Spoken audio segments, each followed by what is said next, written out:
Nah saudara, saya mau ulang dulu. Minggu lalu kita bahas tentang rebound, ya 2 Korintus 5 ayat 17. Firman Allah berkata, jadi siapa yang ada di dalam Kristus, ia adalah ciptaan baru, yang lama sudah berlalu, sesungguhnya yang baru sudah datang. Amin. Nah saudara tahukah bahwa ketika engkau terima Yesus, engkau udah jadi ciptaan baru. Ya, mungkin casingnya lama, tapi Pentiumnya baru, di dalamnya baru. Di dalamnya ada Yesus, ada roh yang baru. Dan Tuhan memberikan hati yang baru. Sehingga hati yang keras katanya dijauhkan dari kita. Sehingga dengan hati dan roh yang baru kita mampu hidup dalam Yesus. Kita mampu punya potensi menjadi serupa dengan Kristus. Amin. Nah apa yang halangin kita? Ya penilaian. Apa yang menghalangi kita? Penghakiman. Kalau nggak dihakimin orang, kadang kita hakimin diri kita sendiri. Wah aku nggak bisa, aku nggak layak, wah aku mah begini, aku mah begitu. Padahal firman Tuhan berkata minggu lalu, di dalam Kristus kamu adalah yang baru. Kamu luar biasa. Bahasa Jawanya amazing. Ya, amazing dah pokoknya. Luar biasa, kamu bisa. Ya. Nah saudara, hari ini kita mau, itu sebabnya kita mau kembali fokus. Nah saya mau ajak kita baca sama-sama Filipi pasal yang ketiga, ayat yang ke-12 sampai ayat yang ke-14. Ya, Filipi pasal yang ketiga, ayat yang ke-12 sampai ayat yang ke-14. Saya ke-12, saudara ke-13, 14 kita sama-sama. Filipi pasal yang ketiga, ayat yang ke-12. Bukan seolah-olah aku telah memperoleh hal ini atau telah sempurna, melainkan aku mengejarnya. Kalau aku dapat juga menangkapnya, karena aku pun telah ditangkap oleh Yesus Kristus. 13.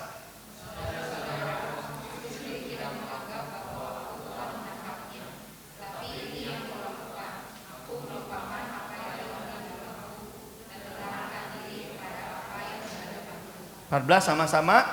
Dan berlari-lari kepada tujuan untuk memperoleh hadiah, yaitu panggilan surgawi dari Allah dalam Kristus Yesus. Yang percaya katakan amin. Saudara, Filipi 13 ayat 12 berkata, bukan seolah-olah aku telah memperoleh hal ini atau telah sempurna. Paulus, rasul yang paling dahsyat itu, saudara, yang merintis di mana-mana, dipakai Tuhan dengan luar biasa dalam tanda-tanda dan mujizat. Ya, rasul yang begitu all out. Tapi satu kali dia tulis surat kepada jemaat di Filipi, dia berkata, bukan seolah-olah aku telah memperoleh hal ini atau telah sempurna. Paulus dalam kelemahannya berkata, aku juga gak sempurna, aku juga mengejarnya. Amin. Itu sebabnya saudara, kalau saudara merasa gak sempurna, sama baik sama Paulus, sama, enggak beda. Setuju ya? Coba lihat wajahnya kanan kiri, ada wajah-wajah yang merasa enggak sempurna. Ya. Ya. Tapi dia berkata gini, aku tuh mengejar, aku nih enggak sempurna, aku banyak gak bisanya, tapi aku mencoba mengejarnya. Kenapa? Karena aku telah ditangkap oleh Kristus.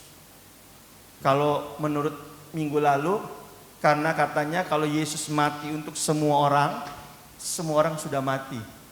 Supaya pada waktu Yesus bangkit dan hidup, orang yang sudah mati itu hidup bukan untuk dirinya lagi, tetapi untuk Yesus. Amin.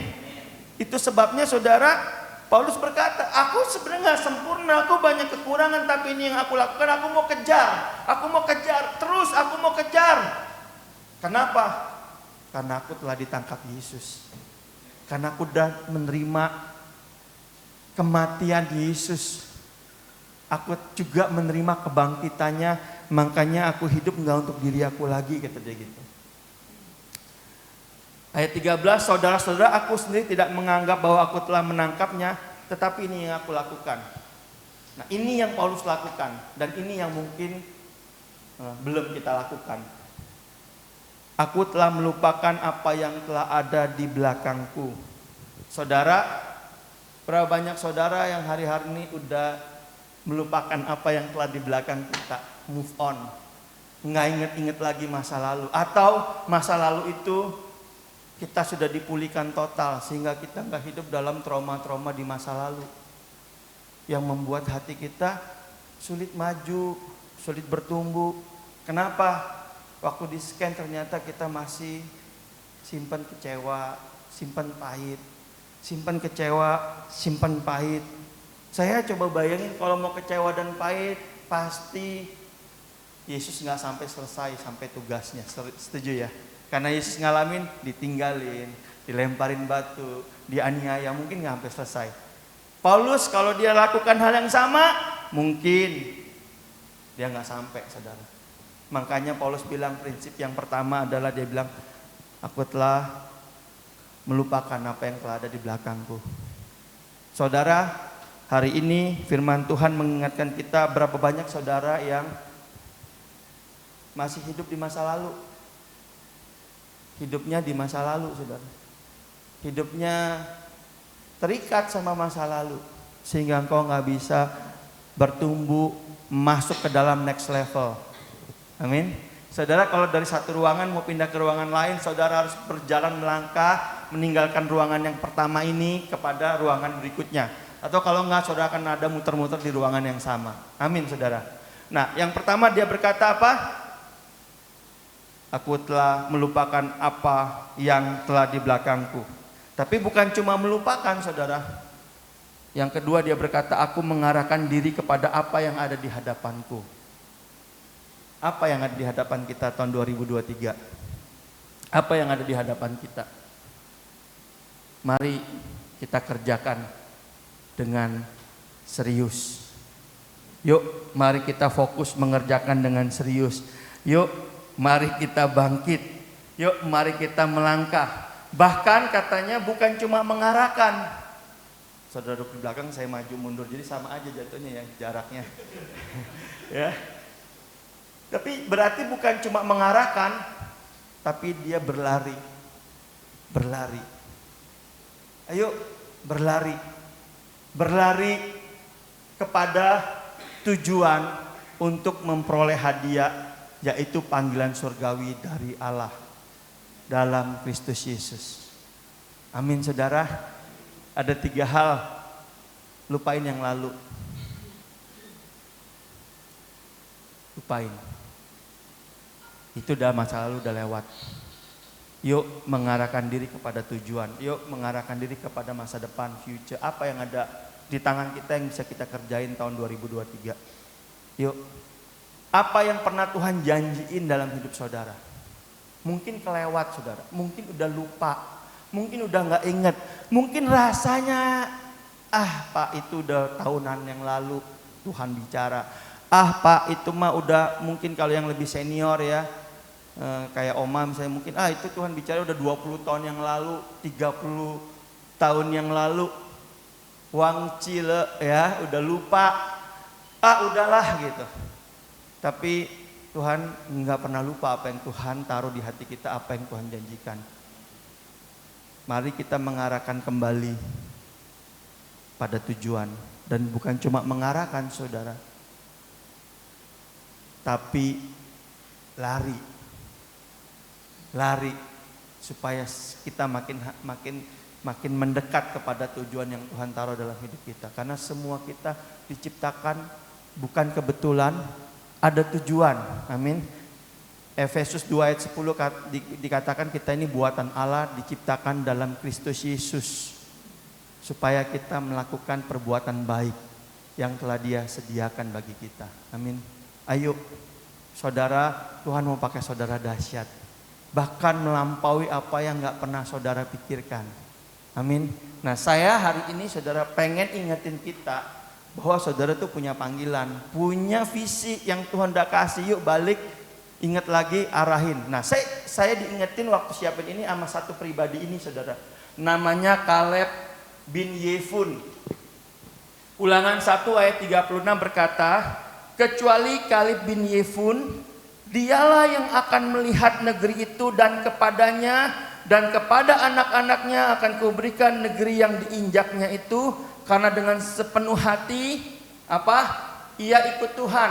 Saudara, ada 12 pengintai dikirim ke ke tanah Kanaan. 12-12-nya pergi. Semua mereka melihat, wah, ini negerinya luar biasa, saudara. Anggurnya setandan mesti dibawa berdua. Saking gedenya tuh anggur. Kalau kita anggur setandan kan cuma segini ya, pakai jari dua.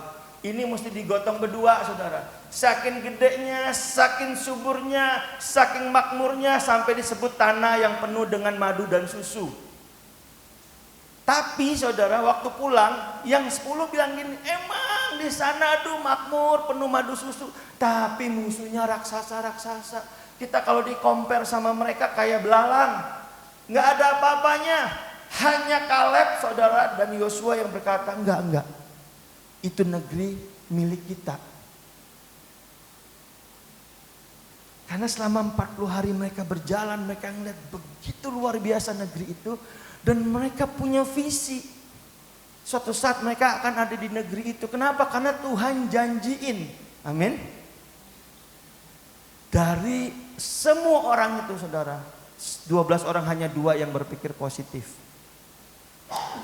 Mereka bilang emang raksasanya besar-besar, tapi yang menyertai mereka sudah meninggalkan mereka. Tapi Allah yang berjanji akan memberikan. Nah, ini dipegang sama Yosua, saudara, dan Kaleb. Dan dahsyatnya, saudara, ayat ini bilang gini, dialah yang akan melihat negeri itu, dan kepadanya dan kepada anak-anaknya akan kuberikan negeri itu. Janji ini, saudaraku, diucapkan waktu Kaleb umur 40 tahun. Ya, 40 tahun, saudara. Masih kuat-kuatnya. Nah, tapi berjalannya waktu, saudara, mereka muter-muter karena kan dihukum Tuhan kan. Mereka masuk ke tanah Kanaan 40 hari karena mereka nggak percaya, 1 hari dihukum 1 tahun. Jadi mereka harus muter 40 tahun. Nah, berikutnya, saudara, kalau saudara baca di Yosua 14 ayat 6 sampai 15, nih panjang. Saya akan bacain. Bani Yehuda, ini sukunya Kaleb, datang menghadap Yosua di Gilgal. Pada waktu itu berkatalah Kaleb bin Yefun orang Kenas itu kepadanya, engkau tahu firman yang diucapkan Tuhan kepada Musa. Firman yang mana? Yang tadi yang kita baca, ulangan tadi. Ya. Abdi Allah itu tentang aku dan tentang engkau di Kades Barnea. Aku berumur 40 tahun ketika aku disuruh Musa, maka Musa hamba Tuhan itu dari Kades Barnea untuk mengintai negeri itu, dan aku pulang membawa kabar kepadanya yang sejujur-jujurnya. Sedang saudara-saudaraku yang bersama pergi ke sana dengan aku membuat tawar hati bangsa itu.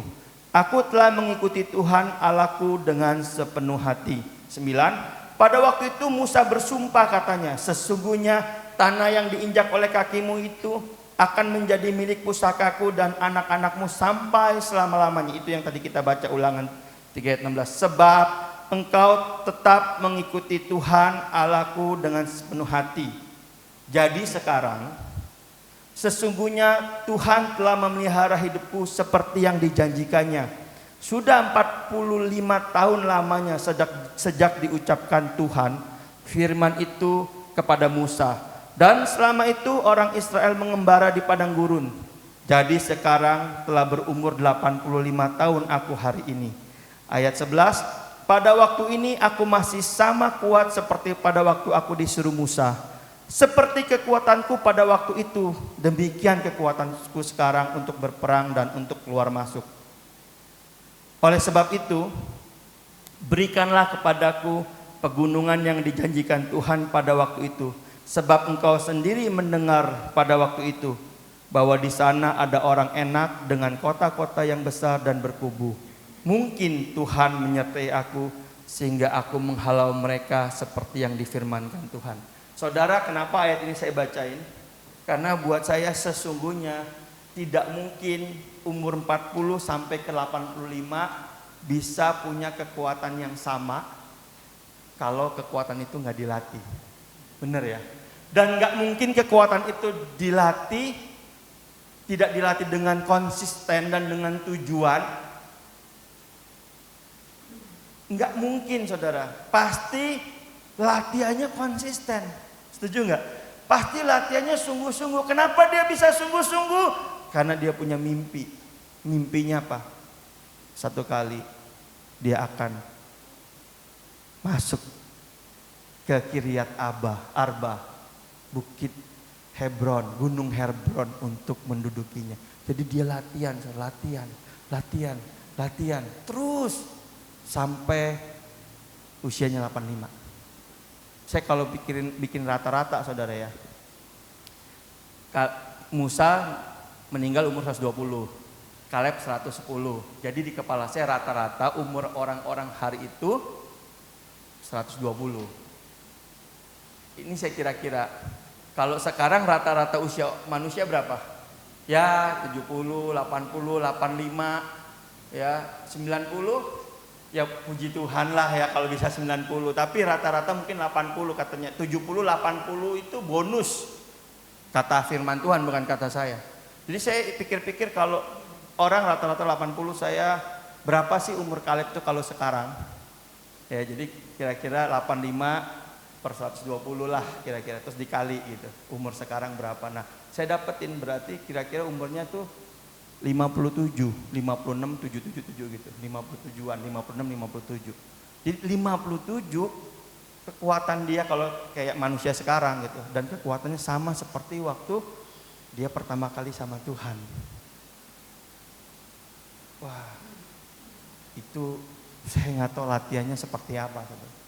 Tapi saya juga pernah ketemu sih orang-orang kalau di daerah pedesaan ya, pernah ke desa, kelihatan orangnya masih muda, ya nyangkul. Pak ini ke atas bawa kayu, iya Pak kita udah biasa bolak-balik, wah itu kuat keker, kita jalan ngikutin dia aja nggak bawa apa-apa kalah cepat. Kenapa? Latihan.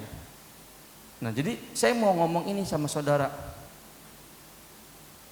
apa yang Tuhan janjikan pasti Tuhan berikan. Tapi saudara harus latih diri saudara, latih supaya waktu janji Tuhan itu datang kita bisa terima, kita bisa masuk ke dalam janji Tuhan itu saudara. Itu mesti latih.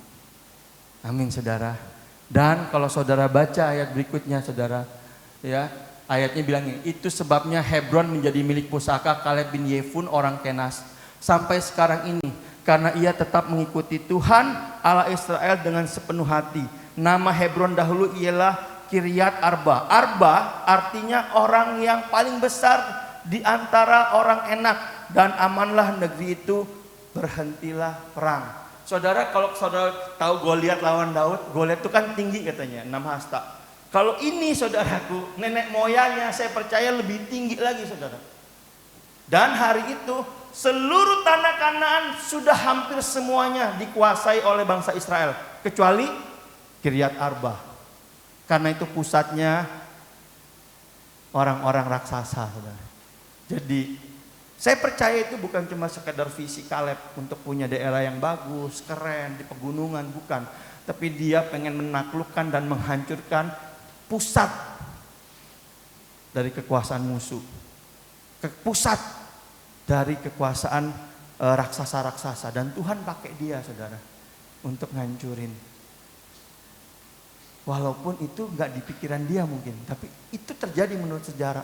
Dan saudaraku, karena Kaleb beri yang terbaik. Saudara tahu, kalau saudara nanti baca kitab Hakim-Hakim, dari 13 Hakim-Hakim, kurang lebih 5-6-nya berasal dari suku Yehuda. Twist tuh saudara, dari suku bangsa Yusuf. Ya biasa kan Hakim-Hakim itu Yusuf, dari Manasye, Efraim, Benyamin. Tapi ada 5-6 itu dari Yehuda. Kenapa? Satu suku sama Kaleb saudara. Saya percaya apa yang dia lakukan itu menginspirasi saudara-saudaranya satu suku yang lain. Apa yang kita lakukan kadang bukan cuma buat kita, tapi dampaknya itu sampai ke keluarga kita, sampai ke generasi di bawah kita saudara. Amin. Jadi saya mau ingetin, apa yang Tuhan taruh dalam hidupmu, ayo kamu bisa.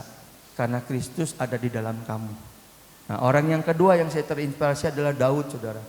Ya, Mazmur 69 ayat 9a berkata gini, sebab cinta untuk rumahmu menghanguskan aku. Kemarin saya sudah sempat sharing di Komsel, sebab cinta untuk rumahmu menghanguskan aku. Seberapa cinta Daud sama rumah Tuhan. Ya, seberapa cinta dia sama rumah Tuhan sampai dia tulis di Mazmur seperti ini, saudara. Nah, saya mau ajak saudara lihat ya, 1 Tawari 17 ayat 1 sampai 14 gini. Setelah Daud menetap di rumahnya, jadi ceritanya Daud udah nyaman, udah jadi raja, saudara. Perang bertahun-tahun, dikejar-kejar, mau dibunuh, satu saat dia udah menetap di rumahnya. Lalu berkatalah ia kepada Nabi Nathan, lihat aku ini diam dalam rumah dari kayu aras, padahal tabut perjanjian Tuhan itu ada di bawah tenda-tenda. Ya, lalu berkatalah Nathan kepada Daud, lakukanlah segala sesuatu yang dikandung hatimu, sebab Allah menyertai engkau. Wah, Daud luar biasa senang, saudara. Karena dia rindu, dia cinta rumah Tuhan, dia pengen bangun rumah Tuhan. Dia berkata, masa aku tinggal di istana, kayunya kayu aras, masa rumah Tuhan cuma tenda. Waktu dia udah senang, pada malam itu juga datanglah firman Allah kepada Nathan, demikian. Pergilah katakanlah kepada hambaku Daud, demikian firman Tuhan, bukanlah engkau yang akan mendiami rumahku, rumah bagiku untuk didiami. Jadi udah di ACC sama Nabi, sama Tuhan nggak disetujuin, saudara. Ya, ada banyak respon yang bisa terjadi. Mungkin ada orang kalau dia udah punya niat mau melakukan sesuatu, begitu nggak disetujui sama atasan, wah puji Tuhan, yang penting udah niat, kan bukan salah aku, ya atasan nggak setuju. Tapi Daud nggak gitu, saudara, nggak gitu. Ya, saya baca lagi, selama aku mengembara bersama-sama seluruh orang Israel, kata Tuhan, pernahkah aku mengucapkan firman kepada salah seorang hakim orang Israel, yang kuperintahkan menggembalakan umatku, demikian, mengapa kamu tidak mendirikan bagiku rumah dari kayu aras? Oleh sebab itu beginilah kau katakan kepada hambaku Daud, akulah yang mengambil engkau dari padang ketika menggiring kambing domba untuk menjadi raja atas umatku Israel. Aku telah menyertai engkau di segala tempat yang kau jalani dan telah melenyapkan segala musuhmu dari depanmu. Aku telah membuat namamu seperti nama orang-orang besar yang ada di bumi. Aku akan menentukan tempat bagi umatku Israel dan akan menanamnya, sehingga ia dapat diam di tempatnya sendiri dengan tidak lagi dikejutkan dan tidak pula ditekan oleh orang-orang lalim seperti dahulu. Sejak aku mengangkat hakim-hakim atas umatku Israel, aku akan menundukkan segala musuhmu. Juga aku memberitahukan kepadamu, Tuhan akan membangun suatu keturunan bagimu. Tuhan ngomong, dari dulu sampai sekarang aku gak pernah minta dibangunin rumah. Kamu mau bangun rumah kayak apa buat aku? Bumi adalah injakan kakiku, langit adalah tataku. Kamu siapa? Kamu dari seorang gembala, aku yang angkat jadi raja. Amin, saudara. Kamu siapa, kata Tuhan? Visinya gede banget. Tapi Daud hatinya tertuju sama Tuhan, saudara. Visinya Daud, dia mau bangun yang terbaik buat Tuhan. Lalu kata Tuhan gini, umurmu sudah genap untuk pergi mengikuti nenek moyangmu. Maka aku akan membangkitkan keturunanmu yang kemudian salah seorang anakmu sendiri. Dan aku akan mengokohkan kerajaannya. Dialah yang akan mendirikan rumah bagiku dan aku akan mengokohkan tahtanya untuk selama-lamanya. Aku akan menjadi bapaknya dan dia akan menjadi anakku. Tetapi kasih setiaku tidak akan kuhilangkan daripadanya seperti yang kuhilangkan daripada orang yang terdahulu. Saudara, waktu baca ini kita mikirnya siapa, saudara? Salomo, bener gak? Karena yang bangun Salomo. Tapi waktu saya renungin, Salomo begitu dia mati, saudara, anaknya naik jadi raja, kerajaannya pecah langsung. Setuju ya? Dan kita tahu bahwa akhir-akhirnya karena mereka hidup dalam dosa, kerajaan mereka hancur, saudara, mereka dibuang ke Babel. Amin. Jadi sebetulnya siapa keturunan Daud ini, saudara? Ya, siapa keturunan Daud? Yang ayat 14 berkata, aku akan menegakkan dia dalam rumahku dan kerajaanku untuk selama-lamanya. Dan tahtanya akan kokoh untuk selama-lamanya. Siapa orang ini, saudara? Orang ini adalah Yesus. Amin. Yesus, makanya Yesus bilang, rubuhkan bait suci ini, aku akan membangunnya dalam 3 hari. Yang dimaksud Yesus adalah tubuhnya. Ya, waktu dihancurkan Yesus akan bangkit dalam kemuliaan. Nah, saudara, tapi Daud memang hatinya fokusnya ke situ, tujuannya ke situ, kerinduannya ke situ. Dia bilang ini, yes, amin. Amin. Amin Tuhan. Sejak saat itu saudara, dia habis-habisan ya lakukan segala sesuatunya untuk bangun rumah Tuhan. Nah, saya dapetin saudara ayat berikutnya saudara. Kalau saudara baca, ini saya singkat aja. 1 Tawari 22, dia mempersiapkan bahan bangunan dan tukang-tukang. Bahan bangunnya nggak kira-kira saudara, emasnya 100.000 talenta emas. Peraknya 1 juta perak, 1 juta talenta itu kalau ditimbang, wah, kalau dinilai sekarang, wah lebih wah lagi, nggak tahu. Tapi itu yang dipersiapkan dia, saudara. Ayat 23, 24 bukan cuma bahan bangunan, dia siapin pelayan rumahnya. Siapa yang akan melayani, siapa yang jadi imam dan segala macam dia siapin. Ayat 25 dia siapin penyanyinya, worship leadernya 24 jam selama setahun dia siapkan, saudara. Dia siapkan asyirnya, dia siapkan, dan bukan cuma asyir, dia siapkan rancangan rumahnya kayak apa dia siapkan. Bukan cuma rancangan rumah. Ayat 29 sebelum dia meninggal, saudara, dia bilang gini, anak aku nanti akan bangun rumah. Yuk kita beri yang terbaik buat Tuhan yuk. Dan dia sumbangkan uang dia berapa ribu talenta, dia kumpulin semua. Baru udah selesai dia ngomong gini sama Salomo, kamu ingat baik-baik, kamu akan membangun rumah ini. Berjalanlah menurut jalan Tuhan. Baru udah gitu meninggal, saudara. Bayangin, di tengah-tengah kenyamanan, di tengah-tengah segala hal yang baik dan aman, hati dia, saudara, untuk rumah Tuhan. Makanya kitab Mazmur bilang gini, ya, yang tadi kita baca, cintanya akan rumah Tuhan menghanguskan dia. Visinya sampai segitunya, saudara. Nah, dahsyat, saudara. Tapi tahukah saudara, hampir berapa abad kemudian Daudnya sudah meninggal, sudah mati. Ya, abad pertama Lukas bilang gini, Daud melayani kehendak Tuhan di generasinya. Keren ya, saudara? Dianya udah nggak ada, saudara. Mungkin selisihnya berapa abad, tapi ada satu orang yang ingat Daud. Dia bilang gini, dia tulis di kitab Kisah Para Rasul, Daud melakukan kehendak Tuhan pada zamannya.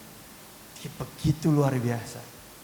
Saudara, tahukah saudara, yang hal-hal yang Tuhan taruh di dalam hidup saudara mungkin sederhana, mungkin gak sebesar Daud. Tapi waktu saudara fokus, saudara kerjain, saudara, dampaknya hari ini mungkin kita gak lihat, saudara. Gak lihat. Tapi nanti keturunan saudara akan lihat.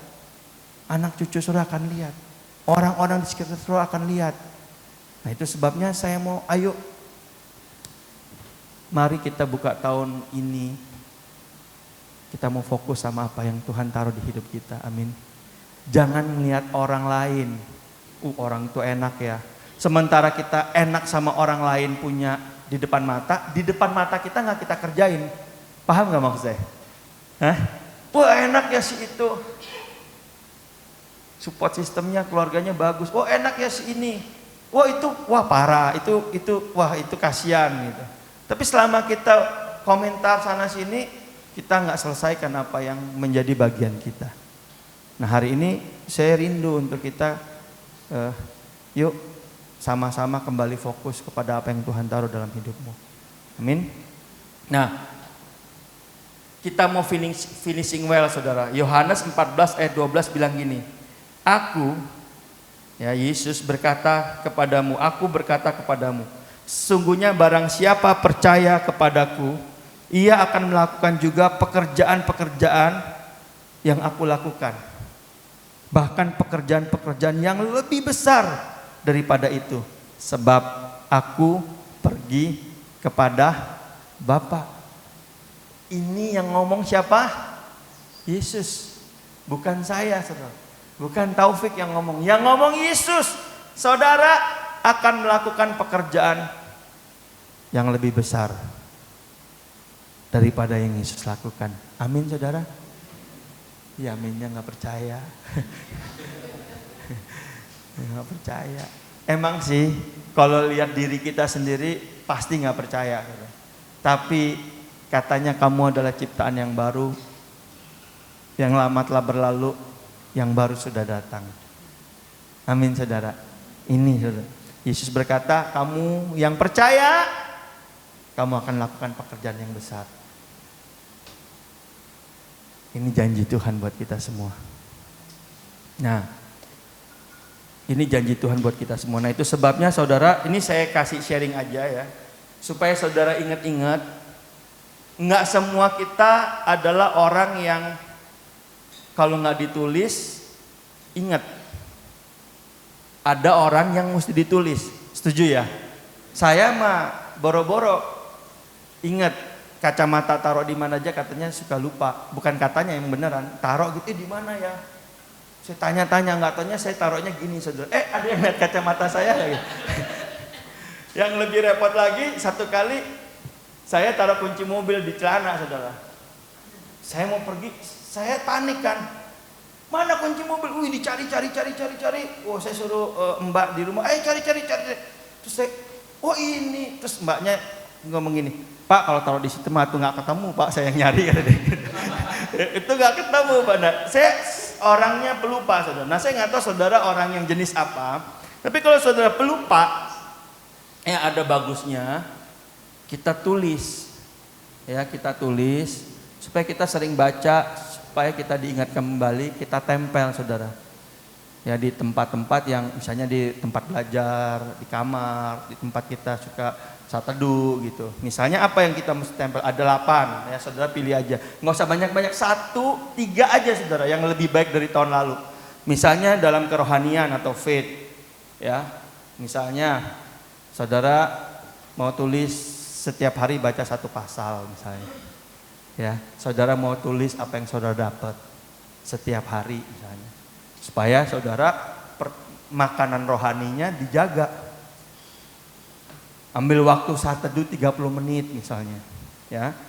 Keluarga misalnya. Apa yang saudara mau bikin dalam hal hubungan saudara dengan keluarga? Ya, kalau saudara menikah, apa yang saudara mau buat lebih baik daripada tahun lalu? Sama suami, sama istri, sama anak, ditulis. Ya, ditulis. Misalnya seminggu sekali dating. Ya, misalnya apalagi misalnya jalan bareng sama anak, punya waktu sama-sama untuk quality time ngobrol, itu misalnya keluarga. Ya, nah kalau saudara belum menikah, ya arahnya ke orang tua atau ke saudara. Ya, atau boleh juga kalau kita mau hubungan sama keluarga udah bagus, pasangan yang belum punya, nah saudara tulis. Berdoa buat pasangan hidup. Tulis, doain apa yang saudara rindukan. Tapi ya saudara tulis. Buat saudara. Terus apa? Misalnya pembelajaran dalam hal mental karakter. Ya disebutnya biar kompak aja nih saudara. Fitness mental. 3 poin aja saudara. Nah, apalagi misalnya fisik. Olahraga. Jalan pagi setiap hari 30 menit misalnya. Ya. Apalagi nge-gym, minum 2 liter sehari. 2 liter kan? Ya, 2 liter kan? 2 liter apa 3? 2. Ya kan? Apalagi misalnya. Ya. Terus keuangan misalnya. Tulis apa yang saudara inginkan, apa yang saudara rindukan untuk saudara bertumbuh. Mulai dari misalnya kenaikan penghasilan, tapi nggak naik-naik Pak, biasa rate tiap tahun 10%, 8-12%, mau gimana lagi. Tapi saudara rindu mau dapat yang lebih tinggi, saudara bisa berdoa. Siapa tahu ada seseran, atau saya nggak ngerti gimana caranya main online atau apa, saya nggak ngerti. Tapi waktu saudara pikirin, itu bisa muncul, saudara. Tapi kalau nggak pernah ditulis, nggak pernah dipikirkan, nggak muncul-muncul. Makanya firman Tuhan kata lebih daripada yang kamu pikirkan, lebih daripada yang kamu doakan, lebih dari itu Tuhan beri, saudara. Ya, saudara tulis keuangan, misalnya memberi untuk Tuhan, memberi untuk orang tua kalau saudara udah kerja. Nah, saudara tulis 3 aja, saudara. Kalau baru belajar 3, tapi kayaknya kita mampu nih lakuin. Terus komunitas, ya, persahabatan. Ya, saudara pengen gimana dalam persahabatan? Kualitas apa yang saudara pengen bertumbuh? Yang saudara pengen upayakan? Mungkin nambah teman baik, ya, nambah apa misalnya. Terus pekerjaan dan pelayanan. Saudara mau pekerjaan saudara kayak apa tahun 2023? Pelayanan kayak apa, saudara? Saudara mau bertumbuh. Dan yang terakhir adalah rekreasi. Saudara tentuin sendiri. Nah, ini aneh, saudara. Ya, kalau kita nggak pernah tulis, kalau nggak pernah kita renungin, kalau kita nggak pernah bawa doa, kadang-kadang ada di depan mata kita bisa nggak rasa. Ya, saudara misalnya contoh nih, karena banyak yang masih muda-muda, doa nggak pernah doain pasangan, padahal orangnya di depan mata, saudara. Tapi karena nggak pernah didoain, nggak kepikir, kayaknya ya biasa aja gitu. Padahal orangnya ada di sekitar kita. Sama kayak gini, saudara. Kemarin saya ngomong soal mobil misalnya. Ya, dulu waktu mobil Cina baru pertama kali keluar, orang wah janganlah.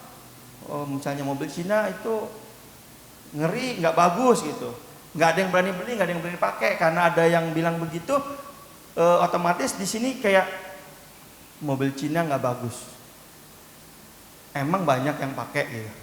Jadi kalau saya nggak sadar, saya lagi nyetir, ada mobil Cina misalnya, mobil China, ngerti nggak? Lewat lagi, mobil China.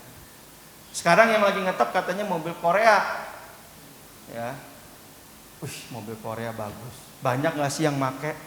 Itu kalau naik mobil jalan di tol, begitu ada mobil Korea, 1, 2, otomatis ngitung gitu, kayaknya banyak ya gitu.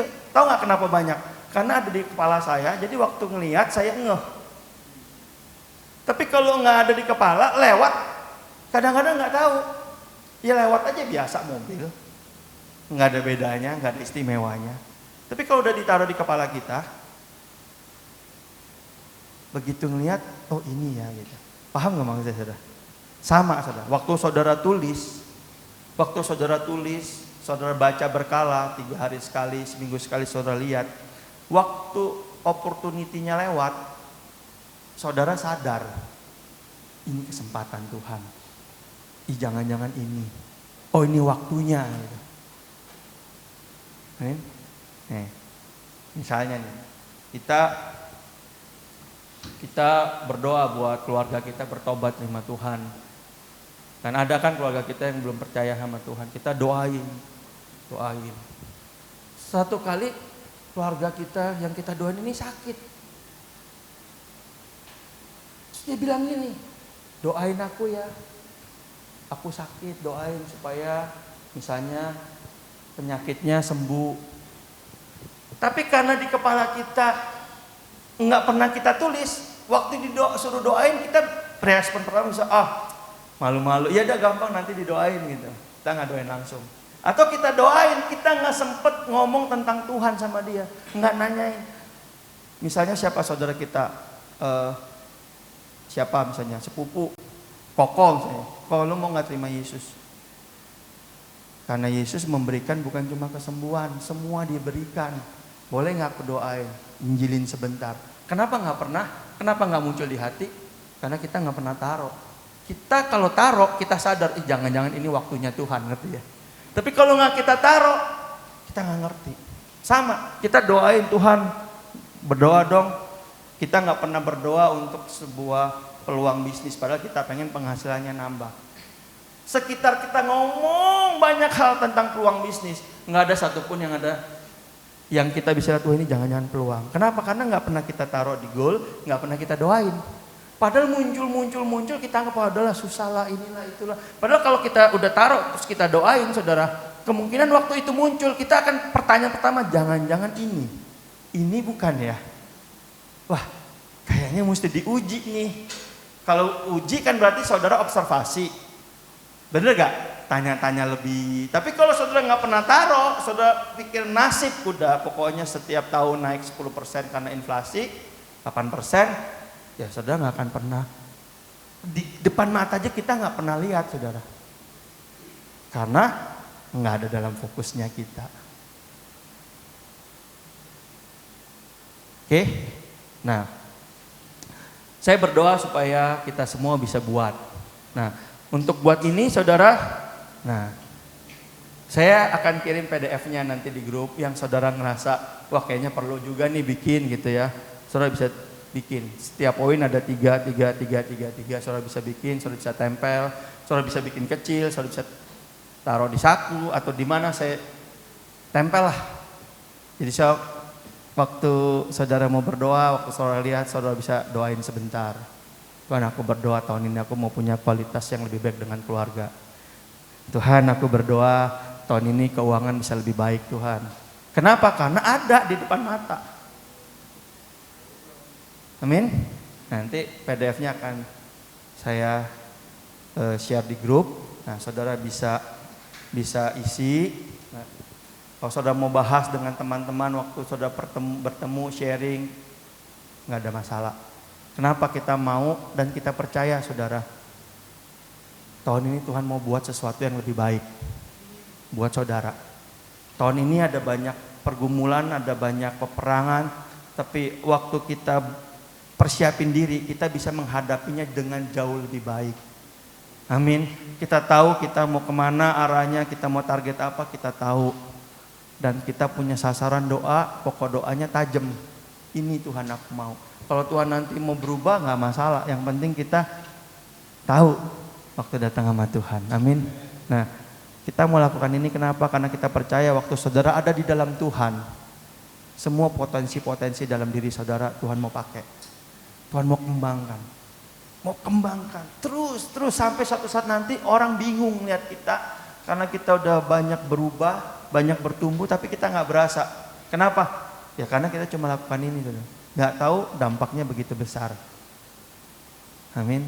Sama kayak Daud saudara, pasal 22, 23, 24 mulai dari kumpulin bahannya, kumpulin pekerjanya, saya pikir nggak suatu kebetulan ya, kumpulin bahan dulu, udah dapat bahan, dikumpulin ini, pemusiknya, asyernya, pemimpinnya, sampai terakhir dia ayat 28 dia keluarin blueprintnya ini nih, rumah yang aku mau buat. Loh berarti dia udah tahu semua dong. Cuma karena nggak boleh eksekusi aja yang mesti tanda tangan peresmiannya Salomo, semua dia bisa kerjain. Tapi dia persiapin yang terbaik buat generasi berikutnya. Keren banget. Mari kita datang sama Tuhan, kita tundukkan kepala.